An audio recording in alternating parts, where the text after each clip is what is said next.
요한복음 8장 1절에서 2절 말씀입니다. 2절. 자, 제가 읽도록 하겠습니다. 자, 예수님께서 올리브 산으로 가시니라. 우리 2절 다 같이 읽겠습니다. 시작. 그분께서 아침 일찍 다시 성전으로 들어오시니 온 백성이 그분께 나아오매 그분께서 앉으사 그들을 가르치시더라. 아멘.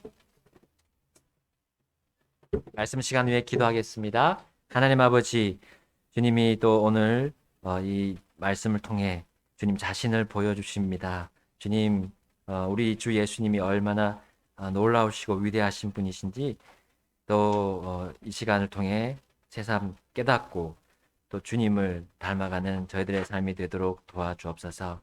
또한 주님이 말씀하신 그 놀라운 하늘의 진리와 가르침이 얼마나 놀라웠고 영광스러운 것들인지 또 오늘 시간을 통해 알려주시길 간절히 간구드립니다.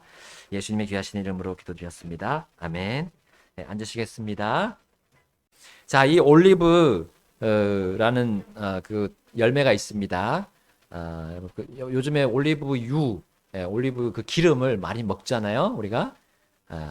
자, 그래서 참 이 올리브가 우리에게 많이 도움을 주고 있는 부분이 있습니다. 육체적으로 몸에. 근데 이것이 영적인 우리 또한 하나님께서 지금 이 올리브산을 통해서 역사하시고 또 계획하시는 부분이 또 엄청나게 많이 나옵니다. 우리 영적인 부분에 큰 도움을 우리에게 준다는 사실을 오늘 여러분과 함께 보기를 원합니다. 자, 올리브산은 예수님과 아주 깊은 관련이 있는 그런 산입니다. 세상에 많은 산이 있지만 이 올리브산이라고 하면 예수님과 정말 밀접하게 관련이 있어요. 자, 이 산은 예루살렘 동쪽에 위치한 이 남과 북을 달리는 어떤 능선입니다. 네. 그래서 성전이 이 동쪽 편에 있기 때문에 올리브산에서 보게 되면 성전이 굉장히 잘 보입니다. 그래서 예수님께서 이 예루살렘에 오셨을 때 이 성전과 올리브산을 오고 가시면서 사람들을 가르치셨어요. 자, 우리 본문과 함께 누가복음에서 특별히 이것에 대해서 밝혀주고 있습니다. 오늘 특별히 누가복음 21장, 22장 쪽으로 많이 볼 거예요. 그래서 우리 누가복음으로 가보겠습니다. 누가복음 21장 37절을 읽겠습니다. 그분께서 낮에는 성전에서 가르치시고 밤에는 나가서 올리브산이라 하는 산에서 머무시니. 자, 22장 누가복음 22장 39절입니다. 함께 읽겠습니다. 39절. 자, 39절 읽습니다. 시작. 시작. 그분께서 나가사 늘 하시던 대로 산으로 가시매 그분의 제자들도 그분을 따라갔다 했습니다. 자, 예수님은 그 산에서 올리브산에서 무엇을 가르치셨을까요? 특히 제자들에게 거기서 가르치신 내용이 마태복음, 마가복음, 누가복음 이 세 가지 복음서에 다 기록하셨습니다. 자, 그 내용은 미래에 관한 내용이었어요. 네, 제가 한번 읽겠습니다. 마태복음 24장 3절에 그분께서 올리브산 위에 앉으셨을 때에 제자들이 은밀히 그분께 나와 이르되 우리에게 말씀해 주소서 어느 때에 이런 일들이 있으리까? 또 주께서 오시는 때의 표적과 세상 끝의 표적이 무엇이리까 하니. 여러분 여기서 보면 특별히 제자들 가운데 이 세 사람이 이 예수님께 질문을 했어요. 그것이 이제 마가복음 13장 3절에 나오는데요. 그분께서 올리브산에서 성전 맞은편에 앉으심에 베드로와 야고보와 요한과 안드레가 그분께 은밀히 여쭙되 우리에게 말씀해 주셔서 어느 때에 이런 일들이 있으리까? 또 이 모든 일들이 성취될 때에 무슨 표적이 있으리까 하니 했어요. 왜 제자들이 예수님께서 다시 오시는 때의 그 표적과 또 세상 끝의 표적에 대해서 여쭈었을까요? 그 이유는 예수님께서 올리브산에서 성전을 바라보시면서 하신 하나의 말씀 때문이었습니다. 예수님은 그 성전이 돌 위에 남지 않고 다 무너질 것을 예언하셨던 거예요. 여러분 유대인들을 비롯해서 이 예수님의 제자들도 얼마나 자랑스럽게 여겼습니까? 그 성전을 얼마나 자랑스럽게 여겼어요. 이 웅장하고 지금까지 보존된 이 성전 예수님 보십시오 했던 그 제자들 아닙니까? 그리고 예수님은 이 성전에 대해서 어떻게 말씀하셨습니까? 내가 아버지께 기도하는 집이다라고 했잖아요. 기도하는 집. 그러면서 여기를 방문하셔서 그 안에 있던 더러운 것들을 다 깨끗하게 하시기 위해서 채찍을 만들어서 다 쫓아내셨잖아요. 그런데 갑자기 예수님은 그 성전이 다 무너질 거라고 말씀하셨던 겁니다. 자, 누가복음 21장 5절 말씀에 그 부분이 나와요. 우리 함께 보겠습니다. 누가복음 21장 5절. 어떤 이들이 성전을 가리키며 그것이 좋은 돌과 예물로 꾸며진 것을 말하매 그분께서 이르시되 6절 함께 읽겠습니다. 너희가 보는 이것들로 말하건대 날들이 이르리니 그때 돌 하나도 다른 돌 위에 남지 아니하고 다 무너지리라 하시매. 여러분 제자들은 이 올리브산이 이미 스가랴 대언자가 예언한 그 예언에 등장하고 또 예수님 역시도 올리브산에서 이 성전의 무너짐을 예언하셨기 때문에 그분의 말씀이 이제 스가랴의 그 예언과 뭔가 이제 통하는 게 있고 연결되는 것이 있다라고 이해를 했어요. 특별히 세상 끝에 일어날 그런 종말의 일들과 연관이 있다고 이해를 하게 된 겁니다. 이제 스가랴서 14장 4절에 이런 말씀이 있습니다. 제가 읽어보겠습니다. 그날에 그분의 발이 예루살렘 앞 동쪽에 있는 올리브산 위에 설 것이요. 올리브산이 거기에 한가운데서 동쪽과 서쪽으로 갈라짐으로 심히 큰 골짜기가 생길 것이며 그 산의 반은 북쪽으로 그 산의 반은 남쪽으로 이동하리라 했습니다. 그리고 제자들은 이제 주님께 질문을 하는 거죠. 아까 읽은 21장 6절 그 다음에 7절입니다. 7절 함께 읽겠습니다. 시작. 그들이 그분께 여쭈어 이르되 선생님이여 그런데 어느 때에 이런 일들이 있으리까 또 이런 일들이 일어날 때에 무슨 표적이 있으리까 하니. 자, 미래를 만약에 우리가 어떤 사람이 미래를 다 알고 있다 그러면 그 사람한테 가서 막 물어볼 거예요. 물어보길 원할 거예요. 그래서 수많은 사람들이 점집을 찾습니다. 무슨 오만 사주팔자 보는 그리고 뭐 요즘 타로 카드로 막 그렇게 하는 그런 점집을 찾아가더라고요. 그러나 그들은 어림잡습니다. 어림잡아요. 그러나 예수님은 확실히 아시는 겁니다. 그리고 그분이 이렇게 말씀해 주셨어요. 누가복음 21장 8절 마지막 때 어떤 일이 벌어질까? 어떤 표적들이 일어날까? 그리고 자신이 올 때 어떤 일들이 먼저 일어날까라고 말씀하셨어요. 자, 8절 말씀 읽겠습니다. 누가복음 21장 8절 시작. 그분께서 이르시되 너희가 속지 않도록 주의하라. 많은 사람이 내 이름으로 와서 내가 그리스도라 하며 때가 가까이 왔다 하리라. 그러므로 너희는 그들을 따라가지 말라. 자, 주님은 종말이 오기 전에 먼저 속이는 자들이 많을 것을 미리 가르쳐 주셨어요. 사람들이 자기 스스로를 그리스도라고 속일 것을 예언하셨습니다. 여러분, 이 예언이 지금 이루어지고 있는 거 우리 보고 있잖아요. 지금도 보고 있잖아요. 수많은 사람들이 자신이 예수님을 대체했다라고 말하고 또 자신이 예수님의 자리에 스스로 올라와 있습니다. 올라가 앉아 있죠? 이런 일들이 사실 예수님의 승천하신 이후로부터 계속 지금까지 쭉 있어 왔던 겁니다. 그리고 그들은 하나같이 무엇을 가르칩니까? 때가 가까이 왔다. 우리 1992년 우리나라에 그때 10월이었죠. 다미성교회.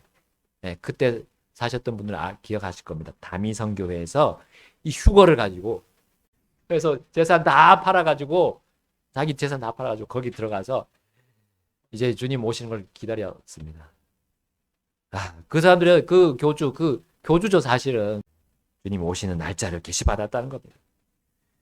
여러분, 많은 사람들이 그렇게 그 사람을 따랐어요. 그는 그리고 자기를 따르라고 했던 거예요.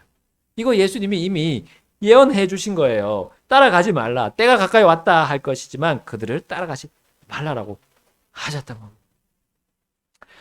겁니다. 여러분, 이것은 다 속임수라고 말씀하셨죠? 아무리 그들이 하나님의 이름, 예수님의 이름, 뭐 성령님의 이름을 가지고 막 기적을 보이고 표적을 보인다고 할지라도 그 모든 것들이 하나님으로부터 난 것이 아니라는 사실을 예수님이 미리 말씀해 주셨던 겁니다. 그것들은 성령님을 대적하는 마귀의 영, 그 마귀의 영의 힘인 거예요. 그 기적과 그 표적이 막 방언을 하면서 그 타 언어를 막 알지 못하는 말을 하면서 하는 그 힘이 마귀의 힘이었다는 사실입니다. 이것이 주님이 오실 때의 표적이라는 거, 그리고 세상 끝이 오기 직전에 있을 일들이라는 것을 예수님이 말씀해 주셨습니다. 자, 이런 사람 교주들, 이 교주들이 휴거 전까지 계속해서 등장할 것을 예수님이 말씀하셨어요. 자, 두 번째로 예수님이 종말 전에 세상에 어떤 표적이 있을 것인지 말씀하셨나요? 자, 누가복음 21장 9절, 10절, 11절 보겠습니다. 제가 9절, 10절 읽겠습니다. 먼저, 또 너희가 전쟁들과 난리들에 대하여 들을 때에 무서워하지 말라. 이런 일들이 반드시 먼저 일어나야 하되 곧 끝이 오지는 아니하느니라. 그 뒤에 그분께서 그들에게 이르시되 민족이 민족을, 왕국이 왕국을 대적하여 일어나고, 함께 읽겠습니다. 곳곳에 큰 지진과 기근과 역병이 있으며 또 하늘로부터 두려운 광경과 큰 표적들이 있으리라. 네. 그럼 전쟁들과 난리들, 지진들과 기근들, 역병들 계속해서 일어나지만 끝은 아니다라고 했어요. 근데 자꾸 그런 일들이 일어날 때 끝이다라고 얘기하는 사람들이 얼마나 지금 나옵니까? 특히 유튜브를 이용해서 계속해서 사람들을 속입니다. 여러분, 예수님 이후로도 전쟁들이 얼마나 많이 있어 왔습니까? 왕국들과 왕국들 간의 전쟁, 민족들 간의 전쟁 계속 있어 왔습니다. 고의적인 전쟁도 있었고요. 또 피치 못할 전쟁들도 일어났습니다. 여러분, 특히 중세 시대에 있었던 십자군 전쟁 아시죠? 십자군 전쟁. 이것은 사실 그리스도의 그런 십자가를 뭐 자랑하는 그런, 성경에 나오는 그렇게 그리스도의 십자가를 자랑하는 일이 아니었던 거예요. 오히려 그리스도의 참된 제자들, 참된 성도들을 죽이고 말살하려는 그런 의도적으로 일으킨 그런 악랄한 전쟁이 바로 십자군 전쟁이었습니다. 자, 그러나 믿는 자들이 정말 다 그렇게 없어졌습니까? 이 전쟁을 통해서 다 그냥 미혹돼서 다 속이는 자들만 가득하게 됐습니까? 정말 그렇게 해서 세상 끝이 왔습니까? 그러진 않았습니다. 예수님 말씀대로 끝은 아니다라고 하셨기 때문에 끝은 오지 않았습니다. 그 이후에도 모든 시대에 참된 주님의 사람들, 이 성도들이 항상 있어 왔어요.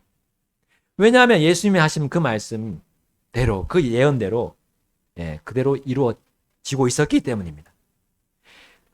이 세상의 종말은 우리 성도들의 종말이 아니라 이 세상, 그 세상 자체의 종말이기 때문이에요. 그 전쟁과 난리와 지진과 기근, 역병들은 세상의 종말이 반드시 있을 것을 보여주는 하나의 경고등입니다. 경고등. 그래서 그들이 주님께로 오도록 하는 마지막 기회의 장이 되는 거예요.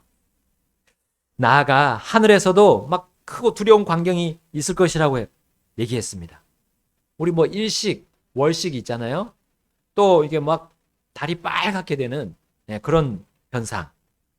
또 우리 별이 한 번씩 떨어지잖아요. 별이 한 번씩 떨어지면 막 꽝 하면서 유리창이 다 깨져버리는 그런 일들이 외국에서도 벌어졌습니다. 이런 일들을 통해서 하나님은 종말의 모습을 이제 국소적으로 이 지구 전체적인 것이 아니라 아주 지역적으로만 보여주고 계십니다. 왜냐하면 그 두려운 것을 보고 무서워하지 말고 주님께로 돌아와라 하는 거예요. 근데 현대과학은 뭐라고 합니까? 이런 자연현상들, 하늘에 있는 표적들을 보고 이것은 그냥 자연적인 거다. 항상 있어 왔고 이거는 뭐 큰 그런 어떤 의미가 있는 것이 아니라라고 말합니다.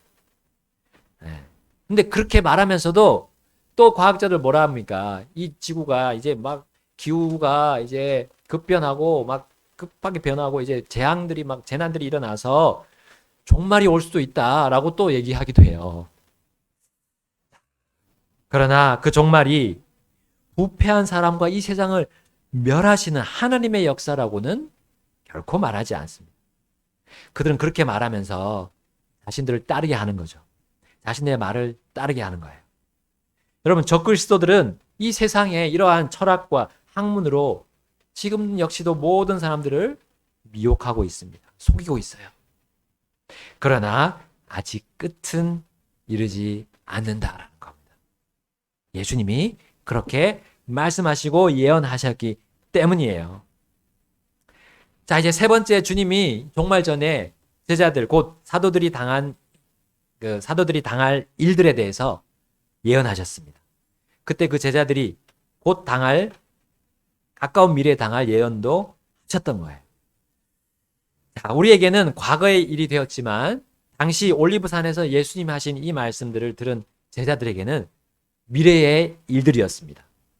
자, 그러나 이 일은 우리 역시도 당할 수 있는 일이에요. 그리고 당하는 지금 그리스도인들도 있습니다, 현재. 자, 그것이 누가복음 21장 12절에서 13절에 나옵니다.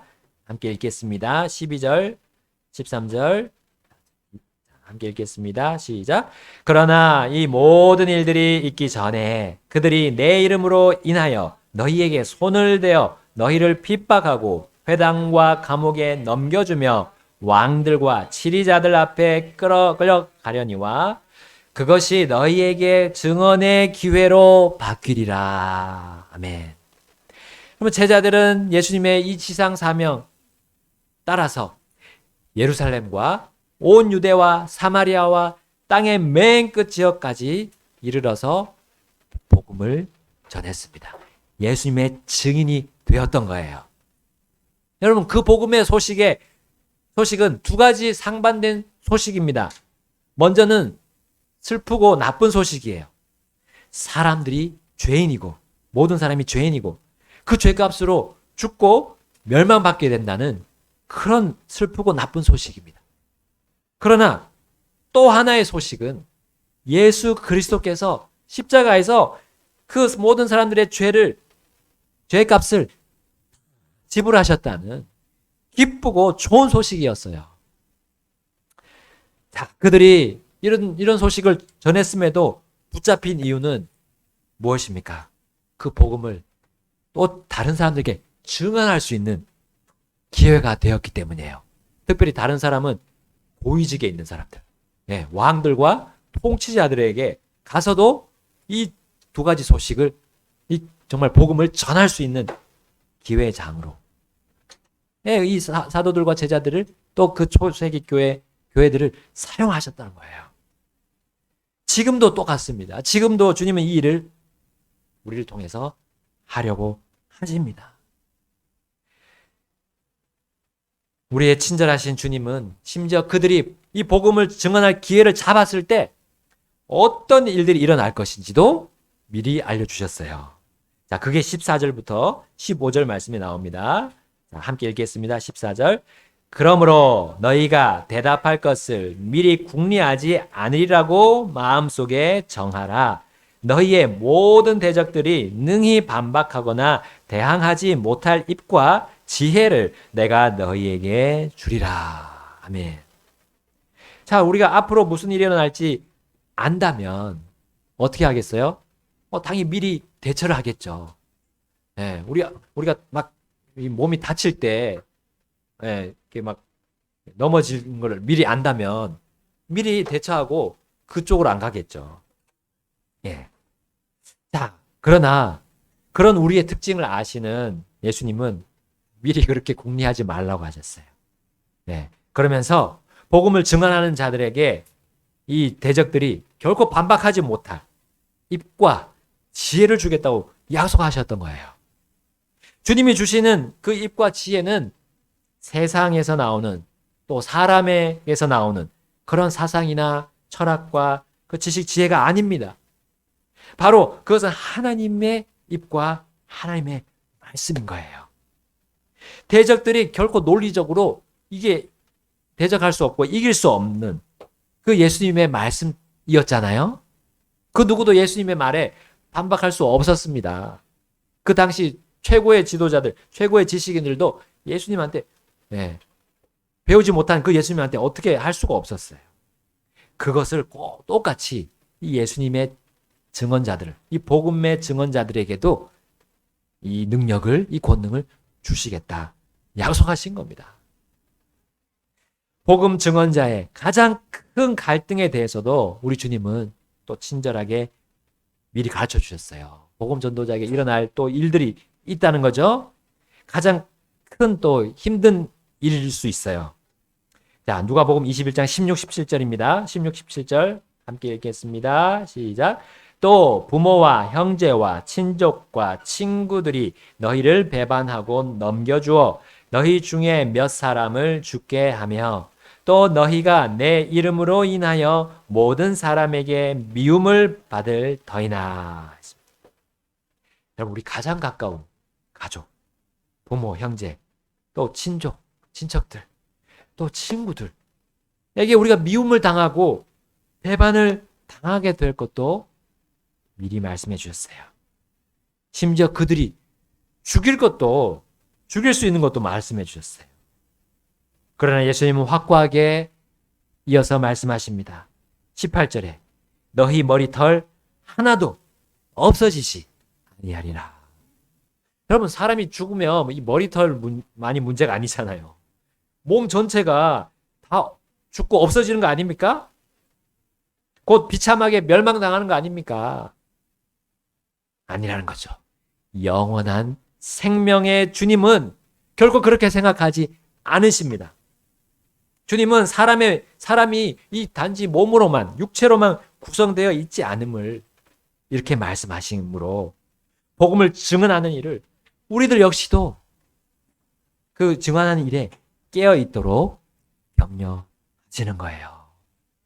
자, 그 다음에 격려하시는 장면이 19절에 나오죠. 19절 함께 읽겠습니다. 시작. 너희는 인내로 너희 혼을 소유하라.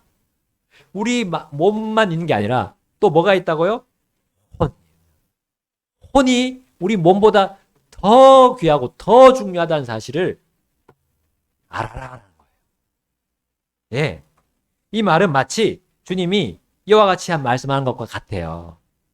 이렇게 말씀하셨죠. 사람이 빵으로만 살 것이 아니다.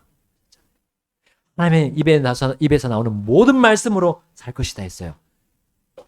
그 말씀을 간직하고 사는 것이 바로 이 혼을, 더 몸보다 더 중요한 혼을 지키고 귀하게 여기며 살아가는 거잖아요. 그리고 혼을 소유하라는 거는 다른 사람의 혼도 귀중하게 생각하는 거예요. 다른 사람이 그 혼을 잃어버리면 어떻게 된다고 말씀하셨어요. 세상을 다 얻어도, 다 가져도 그 혼을 잃어버리면 아무 필요가 없다. 이 세상도 이 혼보다도 못한 거예요. 어떤 돈을 주고도 바꿀 수 없고 살 수 없는 것이 이 사람의 혼이라는 거를 너희가 알아라, 귀하게 생각해라 라는 거예요. 멸망받을 그 혼을 살리려면 너는 가족, 친족, 친구의 그 비난의 말 그것도 들어야 된다. 그러나 그것이 너를 결코 흔들지는 못하게 너의 혼을 더 귀하게 생각해라. 그들의 혼을 살릴 수 있는 복음을 증언하는 일을 방해하지 않도록 너의 혼을 소유해라 라는 말씀을 주님이 당부해 주셨어요. 자, 이어서 주님은 누가복음 21장 20절에서 24절까지는 이 세상 끝이 오기 전에 이스라엘이 이방인들에게는 넘겨질 것을 말씀하셨습니다. 이 예루살렘이 이방인들에게 짓밟힐 것을 예언하셨어요. 그리고 25절부터 33절까지는 주님이 오시기 전에 7년 대환란이 있을 것을 가르쳐 주십니다. 또 올리브산에서 제자들의 이 질문에 대하여 주님께서는 이렇게 많고 크고 두려운 예언들로 대답하신 거예요. 자, 이렇게 대답하신 이유와 목적이 바로 그 다음 구절 통해서 우리에게 알려주고 있습니다. 자, 누가복음 21장 34절부터 36절 읽겠습니다. 34절 제가 먼저 읽겠습니다. 너희는 스스로 주의하라. 그렇지 않으면 언제라도 너희 마음이 과식과 술 취함과 이 세상 삶의 염려로 무겁게 되어 그날이 알지 못하게 너희에게 임할까 염려하노니 그날이 온 지면에 거하는 모든 자들에게 올무같이 임하리라. 여기까지 읽겠습니다. 일단 35절까지. 여러분, 주님의 이 올리브산에서의 그 말씀을 듣고 그 말씀대로 살고자 하는 나는 어떤 실제 삶의 모습이 드러납니까? 여기 주님의 말씀, 당부하신 이 말씀대로 할 것입니다. 세상을 막 살지 않을 거예요. 그리고 스스로 주의할 것입니다. 왜냐하면 우리가 이 세상에 살 때 시시각각 우리의 이 혼, 이 몸보다 더 중요한 이 혼을 무겁게 하는 그런 것들이 우리 마음 안으로 자꾸 들어오기 쉽기 때문이에요. 그래서 주님과 함께 사는 우리의 이 가벼운 마음이 몸 받기 전에처럼 무겁게 될 수 있기 때문에 주님이 이렇게 말씀하셨어요. 여러분, 무거운 마음을 보여주는 이 신뢰가 여기 세 가지가 나옵니다. 과식, 술 취함, 염려. 이것이 예수님이 보시는 마음을 무겁게 억누르는 세 가지예요. 이것이 만연하게 될 때는 언제입니까? 보통 이 세상이 풍부할 때입니다. 이 세상이 발전을 막 거듭할 때예요. 그리고 음식이 남고 또 시간적인 여유도 생기고 그럴 때 사람들은 과식하기 쉽고요. 술 취하기 쉽고 오히려 염려하기 쉬운 거예요. 뭐 어떻게 더 즐겁게 살까 염려하는 거예요. 어떻게 하면 더 인생을 즐기며 살까 염려하는 거예요. 여러분, 이런 것들로 인해서 결국 무엇이 밀립니까? 몸보다 더 귀한 이 혼이 그 우선순위에서 밀려버리는 거예요. 곧 자신의 혼을 귀하게 여기지 않는 그런 비참한 결과를 낳게 되는 겁니다. 여러분, 이러한 세상 끝의 현상, 이것이 바로 이 세상 끝의 현상이라고 주님이 말씀하셨어요.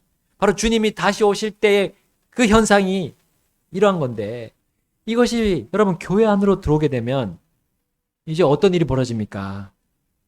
휴식을 넘어서는 과도한 쾌락으로 마음이 오히려 무겁게 될 것이에요. 옛날에 혹 주머니가 이렇게 달린 사람이 있었잖아요. 그 우리 아이들 동화에, 전래 동화에. 이 혹을 떼러 갔다가 또 혹을 하나 붙이고 오잖아요. 여러분, 우리가 혼을 귀하게 생각하지 않게 될 때 이렇게 됩니다. 우리가 혹을 떼러 갔다가 오히려 혹을 하나 더 붙이고 오는 그런 일이 실제로 벌어지게 되는 거예요. 여러분, 그런 사람은 그래서 주님을 섬기다가 그 인내를 하다가 멈춥니다. 혼을 귀하게 여기고 소유하는 일도 이제 무거워서 내팽개치는 거예요. 그게 사실 무거운 게 아닌데 오히려 그것보다 더 무거운 게 그 다음부터 들어오는 걸 모르고 내팽개쳐버려요. 스스로 주의를 기울이는 그 생활을 하지 않습니다. 주님이 주신 말씀 보는 거를 생각하지 않아요. 주님이 왜 나를 이 세상에 지금 남겨두고 계시는가라고 깊이 생각하지 않게 됩니다. 나아가 주님이 올리브산에서 이렇게 가르쳐 주신 이 미래에 대한 예언들을 나와는 상관없는 일로 치부해 버리는 거예요. 그래서 사람의 아들이신 우리 주님이 다시 오심을 전혀 사모하지 않는 그런 삶을 살아가게 됩니다. 여러분, 이러다가 어떤 일이 벌어집니까? 눈 깜짝할 사이에 일어날 휴거, 그 휴거가 자신에게 알지 못하게 임함을 목격하게 될 거예요. 주님이 말씀하셨습니다. 21장 36절 우리 함께 읽겠습니다. 21장 36절 시작. 그러므로 너희가 앞으로 일어날 이 모든 일을 피하고 사람의 아들 앞에 서기에 합당한 자로 여겨지도록 항상 기도하며 깨어 있으라 하시니라. 아멘. 그렇게 우리가 주님 앞에 눈 깜짝할 사이에 변화돼서 주님 앞에 섰을 때 우리가 마치 올무에 걸린 자처럼, 올무에 걸리면 꼼짝달싹 못 하잖아요. 그렇게 되지 않도록 주의하라는 거예요. 주님 앞에서. 그러니까 기다리고 있지 않았던 거예요. 주님 오시는 거를 전혀 기다리고 있지 않다가 갑자기 나를 즐겁게 하고 나의 몸을 쾌락을 즐기는 그런 일을 하다가 갑자기 주님 오시면 어떻게 되겠어요? 올무같이 임하게 되는 거 아닙니까? 여러분, 어떻게 우리는 주님 오시기 전에 스스로 주의할 수 있을까요? 어떻게 우리의 혼을 귀하게 여기고 혼을 소유할 수 있을까요? 여기는 말씀하셨습니다. 아주 간단합니다. 항상 기도하라 하셨어요. 항상 기도하라. 여러분, 예수님은 올리브산에서 이렇게 가르치신 적도 있었지만 거기서 한 것이 다름 아닌 기도였습니다. 기도의 본을 보여주셨어요. 세상의 무거운 것들이 그분의 마음을 괴롭힐 때가 있었습니다. 그분은 죄는 없었지만 똑같이 우리와 같이 똑같은 그 연약한 감정을 느끼셨어요. 그래서 세상에서 들어온 그렇게 짓누르는 그 과식과 술 취함과 그 염려가 그분 마음을 괴롭힐 때가 있었어요. 그때는 그분이 산으로 올라가서 기도하셨어요. 그리고 사람들이 자신을 왕으로 막 세우려고 할 때, 사람의 뜻에 따라서 막 자기가 움직이려고 할 때 멈추시고 산으로 올라가서 기도하셨어요. 그리고 아버지께로부터 오는 그 힘을 다시 얻었습니다. 다시 회복했어요. 이것을 바로 올리브산에 속해 있던 그 겟세마네에서 우리 주님이 기도하시는 그 장면에서 잘 볼 수 있습니다. 예. 그분은 그 제자들을 데리고 올라가셔서 십자가 못 박히시기 전날 기도하셨어요. 그리고 남은 그 제자들이 자신을 버릴 것도 아신 주님이 이 사람의 아들로서 매우 고뇌하셨습니다. 고뇌하시면서 그 겟세마네에서 기도하셨어요. 그분의 몸보다 사실 그분의 혼이 기진하셨던 거예요. 주님은 자신의 그 혼을 소유하고 귀중하게 여기셨기 때문에 기도하셨던 겁니다. 혼을 잃으면 세상을 다 가져도 아무 유익이 없음을 주님께서 실제 자신의 모습으로, 자신의 행동으로 보여주셨던 거예요. 또한 우리는 예수님께서 뭐라고 말씀하셨습니까? 기도하고 깨어있으라 했어요. 깨어있으라. 누가복음 22장 45절 46절 읽겠습니다. 45절입니다. 자, 누가복음 22장입니다. 22장 45절 46절 시작. 그분께서 기도를 마치고 일어나 자기 제자들에게 오사 그들이 슬픔에 지쳐 잠든 것을 보시고 그들에게 이르시되 너희가 어찌하여 자느냐 너희가 시험에 빠지지 않게 일어나 기도하라 하시니라. 아멘. 이 같은 말씀 마태복음과 마가복음에서는 이 부분에서 일어나라고 하지 않고 깨어 기도하라 했어요. 깨어 기도하라. 올리브산에서 주님은 제자들과 우리가 미래를 어떻게 대비하도록 현재 삶이 어떠해야 함을 가르쳐 주셨던 겁니다. 물론 과거 우리가 행한 육신의 삶도 알려주셨어요. 주님을 만나기 전에 우리는 어떻게 살아왔습니까? 이 세상의 염려, 술 취함, 과식, 과도함 속에서 우리는 살았습니다. 하나님이 주신 것보다 더 많은 것을 원하면서 욕심을 부리며 살아왔습니다. 그러나 주님을 만난 이후로 우리의 영이 살아나고 우리 혼이, 그 귀한 혼이 구원받고 난 뒤에 여러분, 우리는 이 몸과 이 육체를 위해서 이제는 전혀 그렇게 살지 않아도 됩니다. 살 필요가 없어요. 예, 우리가 계속 그렇게 할 필요가 없습니다. 우리는 이제는 단순합니다. 항상 기도하고 깨어있는 겁니다. 기도하고 깨어있는 거예요. 잠자지 말라는 건 아니죠.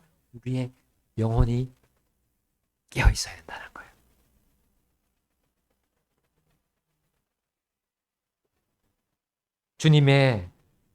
우리는 주님의 그 가벼운 멍에만을 메고 있는 현재입니다. 우리의 마음, 주님과 함께 간다면 우리의 마음은 무거울 게 없어요. 그런데 이것이 다시 무겁게 되지 않도록 우리는 해야 될 것이 기도와 깨어있음이라는 겁니다.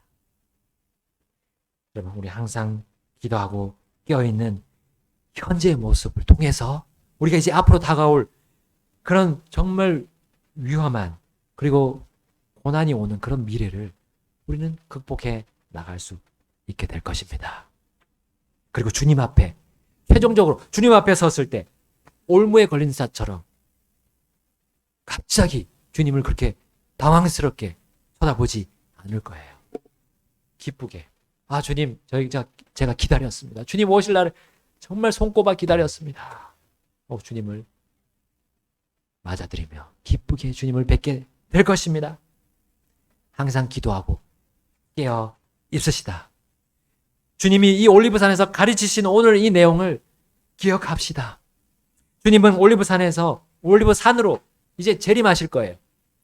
예언하신 그 표적들을 보면서 우리가 주님과 함께 이 올리브산에 함께 내려올 것입니다. 이 올리브산에 내려올 것을 기대합시다. 우리가 이 땅에서는 이스라엘 여행을 가지 않으면 올리브산을 보지 못할 텐데 한 번은 가게 돼 있어요. 안 가도 한 번은 가게 됩니다. 우리 예수님과 함께 하늘에서 혼인잔치를 다 마치고 내려올 때 어디로 내려옵니까? 바로 이 올리브산으로 내려올 것입니다. 그날을 기대합시다. 기다립시다. 같이 우리 하나님 앞으로 나가서 기도하시겠습니다. 주님